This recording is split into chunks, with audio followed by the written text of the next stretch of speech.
बिहार में इस साल अक्टूबर-नवंबर में विधानसभा चुनाव होने हैं और इसके मद्देनजर सभी राजनीतिक दलों ने अपनी रणनीति तेज कर दी है। कांग्रेस पार्टी जो पिछले 4 दशकों से राज्य में सत्ता से बाहर है, इस बार अपनी पकड़ मजबूत करने के लिए आक्रामक रणनीति अपना रही है। इसके तहत कांग्रेस इस बार खुद को महागठबंधन में एक बड़े भाई की भूमिका में लाने की कोशिश कर रही है, जिससे उसकी राजनीतिक स्थिति मजबूत हो सके। कांग्रेस के युवा नेता कन्हैया कुमार एक बार फिर से चर्चा में हैं। उनकी सक्रियता से आरजेडी के खेमे में बेचैनी बढ़ रही है। बिहार में तेजस्वी यादव की पकड़ को चुनौती देने वाले कन्हैया कुमार क्या वाकई में लालू परिवार के लिए सिरदर्द बन सकते हैं? आज की इस रिपोर्ट में हम इसी विषय पर विस्तार से चर्चा करेंगे। नमस्कार, मैं अमित सिंह और आप देख रहे हैं वैशाली समाचार का खास प्रोग्राम सत्ता का समीकरण। बिहार विधानसभा चुनाव 2025 को लेकर कांग्रेस पूरी तरह से कमर कस चुकी है। राहुल गांधी के बिहार दौरों, कांग्रेस के पोस्टरों और कन्हैया कुमार की बढ़ती सक्रियता से यह संकेत मिल रहा है कि पार्टी अब पिछली बार की तरह महागठबंधन में दबकर नहीं, बल्कि एक प्रभावी शक्ति के रूप में उभरना चाहती है। पार्टी ने रोजगार, बेरोजगारी और पलायन के मुद्दों को आधार बनाकर एक खास नौकरी दो यात्रा निकालने का ऐलान किया है। यह यात्रा 16 मार्च से पूर्वी चंपारण के ऐतिहासिक गांधी आश्रम से शुरू होगी और पटना तक पहुंचेगी। कांग्रेस की यह पद यात्रा 14 अप्रैल तक चलेगी और 20 से ज़्यादा जिलों से होकर गुजरेगी। खास बात यह है कि इस यात्रा का चेहरा खुद कन्हैया कुमार होंगे। आज एनएसवाई और यूथ कांग्रेस की एक संयुक्त बैठक हुई, जिसमें यह फैसला लिया गया कि बिहार का जो सबसे जरूरी मुद्दा है, बिहार का जो सबसे दर्दनाक पहलू, उसके संबंध में एक पदयात्रा निकाली जाए। तो आने वाली 16 तारीख को, 16 मार्च से, जहां से गांधी जी ने चंपारण आंदोलन की शुरुआत की थी अंग्रेज़ों के अन्याय के खिलाफ, तो बिहार के लोगों के ऊपर जो अन्याय हो रहा है उसके खिलाफ एनएसवाई और यूथ कांग्रेस 16 मार्च से एक पदयात्रा की शुरुआत करेगी। यात्रा से पहले 12 मार्च को दिल्ली में कांग्रेस के बड़े नेताओं की बैठक हुई, जिसमें कांग्रेस अध्यक्ष मल्लिकार्जुन खड़गे और बिहार कांग्रेस के सभी बड़े नेता शामिल हुए। कांग्रेस का मुख्य लक्ष्य बिहार के युवाओं को अपने पाले में लाना है, जिन्हें रोजगार और बेहतर शिक्षा की जरूरत है।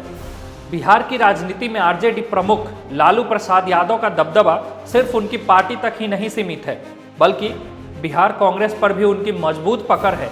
राजनीतिक गलियारों में ये चर्चा आम है कि लालू यादव नहीं चाहते कि कांग्रेस बिहार में स्वतंत्र रूप से मजबूत हो। यही कारण है कि जो भी कांग्रेस का प्रदेश अध्यक्ष बना, वो लालू की कृपा से ही बना। लेकिन जब मदन मोहन झा और भक्त चरण दास की जोड़ी ने कांग्रेस को स्वतंत्र करने की कोशिश की, तो उन्होंने लालू यादव की मुश्किलें बढ़ा दी। लालू के लिए कांग्रेस का मजबूत होना सियासी खतरा हो सकता है, इसलिए वो इसे अपनी मुट्ठी में रखना चाहते हैं। वर्तमान बिहार कांग्रेस अध्यक्ष अखिलेश प्रसाद सिंह का असली राजनीतिक सफर कांग्रेस से नहीं, बल्कि आरजेडी से ही शुरू हुआ था। यही वजह है कि उनकी और लालू यादव की सियासी गोटियां पूरी तरह सेट है। कांग्रेस के अंदर कोई भी नेता खुलकर लालू यादव का विरोध करने की हिम्मत नहीं रखता। लेकिन जब 2021 में कन्हैया कुमार कांग्रेस में शामिल हुए और पटना पार्टी ऑफिस में जोरदार भाषण दिया, तो कार्यकर्ताओं में गजब का जोश देखने को मिला। कन्हैया ने सीधे सीधे आरजेडी से गठबंधन का हिसाब मांग लिया था। कन्हैया कुमार के कांग्रेस ज्वाइन कर लेने के बाद बिहार में कांग्रेस के मजबूत होने के कयास लगाए जा रहे हैं। कन्हैया कुमार बिहार के बेगूसराय जिले से बेहट गांव से आते हैं। उनके पिता जयशंकर सिंह और मां मीना देवी हैं, जो आंगनबाड़ी कार्यकर्ता रही हैं। छात्र राजनीति में उनकी शुरुआत पटना के कॉलेज ऑफ कॉमर्स से हुई, लेकिन असली पहचान 2015 में जेएनयू छात्र संघ अध्यक्ष बनने के बाद मिली। 2016 में जेएनयू देशद्रोह मामले में उनका नाम आया, जिससे वह राष्ट्रीय राजनीति में चर्चा में आ गए। इसके बाद उन्होंने सीपीआई से जुड़कर 2019 का लोकसभा चुनाव बेगूसराय से लड़ा, लेकिन बीजेपी के गिरिराज सिंह से हार गए। 2021 में कन्हैया कुमार ने कांग्रेस का दामन थाम लिया। कांग्रेस को उनसे बिहार में युवा नेतृत्व की उम्मीदें हैं। हाल ही में उन्हें कांग्रेस की छात्र इकाई NSUI का AICC प्रभारी बनाया गया। वे राहुल गांधी की भारत जोड़ो यात्रा में भी अहम भूमिका निभा चुके हैं। कन्हैया कुमार अपनी दमदार भाषण शैली, तर्कपूर्ण बातचीत और हाजिर जवाबी के लिए जाने जाते हैं। वे भूमिहार समुदाय से आते हैं जो बिहार की राजनीति में प्रभावी मानी जाती है। कांग्रेस के पास अब बिहार में कन्हैया कुमार के रूप में एक बड़ा चेहरा है, जिससे RJD की चिंता बढ़ गई है। कन्हैया कुमार पहले से ही बिहार में छात्र राजनीति और वामपंथी आंदोलनों का बड़ा चेहरा रहे हैं। कांग्रेस में शामिल होने के बाद से उनकी भूमिका को लेकर सवाल उठ रहे हैं, लेकिन अब उन्हें बिहार में पार्टी को मजबूत करने की जिम्मेदारी दी गई है। बीजेपी ने कन्हैया कुमार को टुकड़े टुकड़े गैंग से जोड़कर हमेशा निशाना साधा है। ऐसे में यह यात्रा उनके लिए एक बड़ा राजनीतिक टेस्ट हो सकती है। कन्हैया कुमार की बढ़ती सक्रियता से RJD परेशान क्यों है? बिहार कांग्रेस का हमेशा से कोई बड़ा चेहरा नहीं रहा, लेकिन अब कन्हैया कुमार को आगे लाकर पार्टी अपनी सियासी जमीन तलाश रही है। कांग्रेस के मजबूत इंफ्रास्ट्रक्चर का फायदा कन्हैया कुमार को मिल रहा है, जिससे वह और मजबूत होते जा रहे हैं। वहीं कांग्रेस के पुराने चेहरे जैसे सांसद और पूर्व मंत्री तारिक अनवर अब उम्र के पड़ाव पर हैं और उनकी पकड़ पहले जैसी नहीं रही। ऐसे में कन्हैया कुमार की बढ़ती सक्रियता से RJD की चिंता बढ़ गई है, क्योंकि कांग्रेस अगर बिहार में मजबूत हुई तो इसका सीधा असर लालू यादव की पार्टी पर पड़ेगा। 2024 लोकसभा चुनाव में कांग्रेस ने कन्हैया कुमार को दिल्ली से चुनाव लड़वाया, तो इसके पीछे लालू यादव का अहम रोल था। इस तरह बिहार में अब तक कन्हैया कुमार को कंट्रोल करने में लालू यादव सफल रहे, लेकिन अब कांग्रेस ने कन्हैया कुमार को बिहार में उतारने की योजना बनाई है। यानी कन्हैया को बिहार में चमकाने और जमाने की तैयारी हो रही है, जिससे तेजस्वी यादव को भविष्य में कड़ी चुनौती मिल सकती है। राजनीतिक विश्लेषकों की माने तो RJD और लालू परिवार नहीं चाहता है कि बिहार में कन्हैया कुमार राजनीतिक तौर से एक्टिवेट हो। लालू यादव को कन्हैया कुमार से कोई चिढ़ नहीं है, लेकिन सियासी तौर पर मजबूरी है उनकी। कहा जाता है कि अगर कन्हैया कुमार बिहार में यात्रा करते हैं तो लालू यादव को अपने बेटे तेजस्वी यादव का भविष्य और करियर खतरे में दिखने लगता है।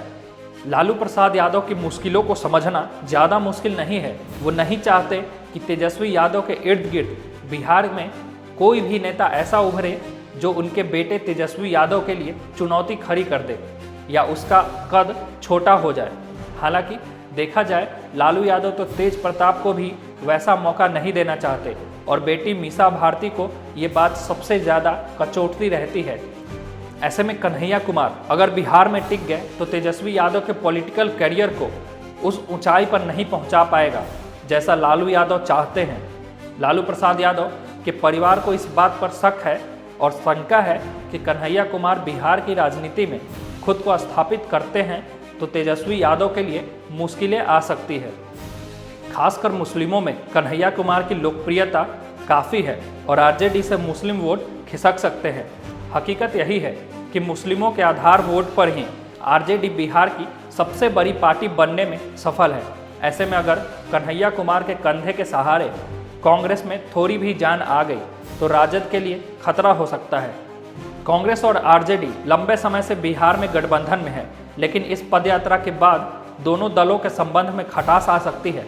RJD नहीं चाहती कि कांग्रेस बिहार में स्वतंत्र रूप से मजबूत हो, क्योंकि इससे उनके परंपरागत वोट बैंक में सेंध लग सकती है। कांग्रेस के प्रदेश अध्यक्ष अखिलेश प्रसाद सिंह भी कन्हैया कुमार की बढ़ती लोकप्रियता से कुछ खास खुश नहीं हैं।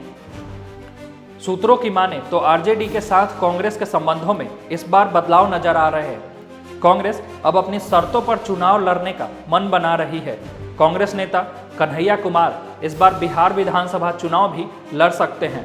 कांग्रेस के लिए यह चुनाव एक बड़ा मौका होगा, जहां वह RJD के प्रभाव से खुद को अलग कर सकती है। हालांकि यह देखना दिलचस्प होगा कि RJD इस रणनीति पर कैसे प्रतिक्रिया देती है। कन्हैया कुमार की यह पदयात्रा बिहार की राजनीति में नया समीकरण बना सकती है। क्या इससे तेजस्वी यादव के नेतृत्व को चुनौती मिलेगी? क्या कांग्रेस बिहार में अपने खोए हुए जनाधार को वापस पा सकेगी? इन सवालों के जवाब आने वाले दिनों में साफ होंगे। हमें अपनी राय नीचे कमेंट में बताएं। वीडियो को लाइक और शेयर करें। बिहार से जुड़े और भी पॉलिटिकल रिपोर्ट्स के लिए सब्सक्राइब करें वैशाली समाचार को। मिलते हैं अगली वीडियो में। धन्यवाद।